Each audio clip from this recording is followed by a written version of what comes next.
Hi folks, my name's Ben. If you weren't here last night, you didn't get to meet me, but I am Donna Sequeira's co-trainer for this workshop, and unfortunately today I had a work commitment up in Richmond with Virginia Organizing, and Donna asked if I could be with you through this video and talk in particular about some things that I've done before with Virginia Organizing chapters, and in particular there are a few tools which help groups like yours figure out what's a good issue to work on and what are, in reverse, some issues which you should let slide or maybe come back to at a later time. So we're going to start out with turning problems into issues. There are a lot of problems in our world at large, even in our own community. Problems with schools, taxation, low wages, transportation, affordable housing, the environment, discrimination on the basis of sexual orientation or race or gender. Community groups have no lack of problems to work on, but it's critical to move beyond describing the problems to finding solutions to those problems. So, a problem is simply a statement of what's wrong or what needs to be changed. An issue is a solution to that problem, or at least a partial solution. It's usually very concrete, very particular, and generally you can express it in positive terms. So if you're working on a problem and you can't seem to find a reasonable solution, it usually means you don't yet know enough about the problem and its details and its root causes. And you have to go out and research and analyze the problem to dig deeper and find the issue. Once you've done that, to turn your community problem into an issue, you can get together with a few people, like you're doing today, who are concerned about the problem and ask these questions. The big one is, what would really improve the situation? The answer or the answers to this question becomes your goal. For example, if the lack of affordable housing in the community is the problem, then building 100 new units of affordable housing there would improve the situation. It's a solution, or a partial solution to the problem. Try to keep your statement of the solution simple so that it's easily understood throughout the community. You could develop a very detailed description of the 100 new housing units, where they'll be located, how they'll be managed or financed, and eventually you'll need to do that. But for the purposes of communicating about your goal, it should be easy for anyone in the community to understand and talk about what the goal is. You may go through this for a few problems you'd like to work on, or maybe a dozen that are competing for attention in your group. And in either case, you need a way to reach a judgment together on what the group will tackle first. You need a tool to weigh the relative merits of one issue versus another. And here are some of those criteria you can use in your discussion. They're designed to lead you to an issue where you'll have a good chance for success. The first one I'd like to mention is grounding. Is this particular issue consistent with UU values and vision? Does it make sense to your congregation in terms of its UU identity? For example, it's very unlikely that the issue you choose will champion intolerance or discrimination. It's just not who you are. A second one, accountability. Does the issue keep you accountable to marginalized and oppressed groups in the congregation and in the community around it?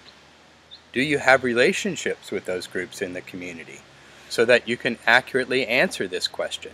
If not, you have some one-to-ones to do. One-to-one conversations. If you don't know what that is, ask somebody who was here last night. A third criteria is fit. Is there a match between the congregation's resources, its goals and aspirations, and its ability to make a real difference? Another, will winning the issue result in a real improvement in people's lives? If the issue is just symbolic, it may not be worth your time and effort, and it may not garner the wide support you'll need to win. Will winning change the relations of power in the community over the long term?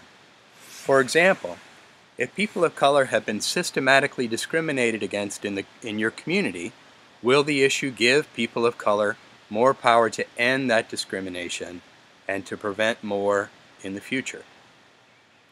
Does the issue give people a sense of their own power? Marginalized groups have usually been beaten down over time, and sometimes they don't believe they have the power to make life any better for them or their families. A good issue changes that, giving both hope and confirmation that they have the power to make that change. Is the issue winnable?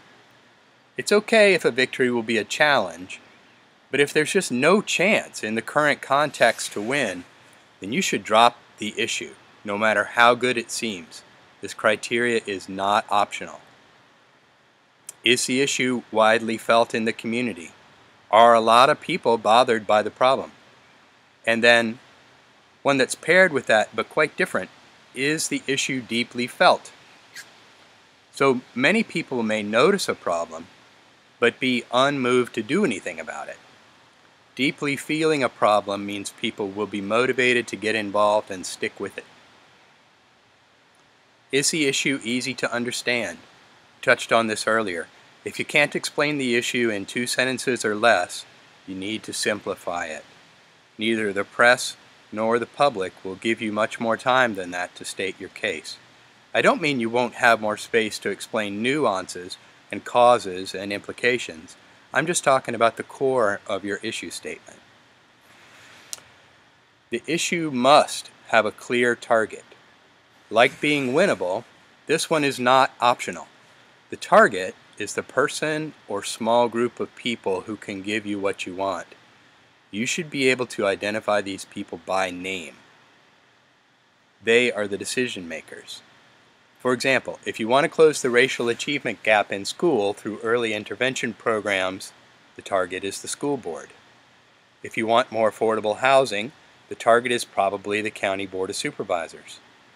If you can't identify a target, it means you still have a problem, not yet an issue. As much as possible, try not to choose an issue that divides your own group.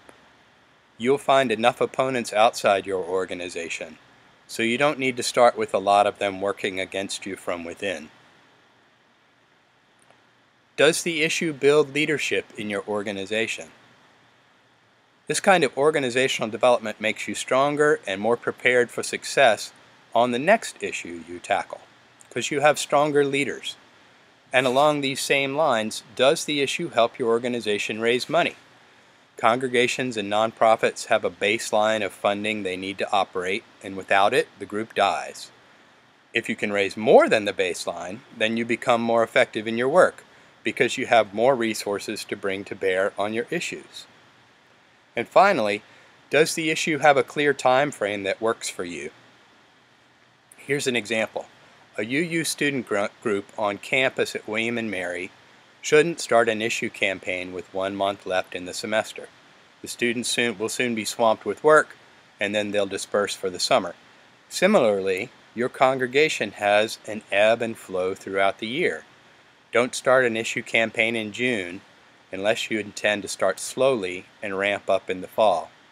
And if the issue demands that you start it in June, you may want to pick another issue.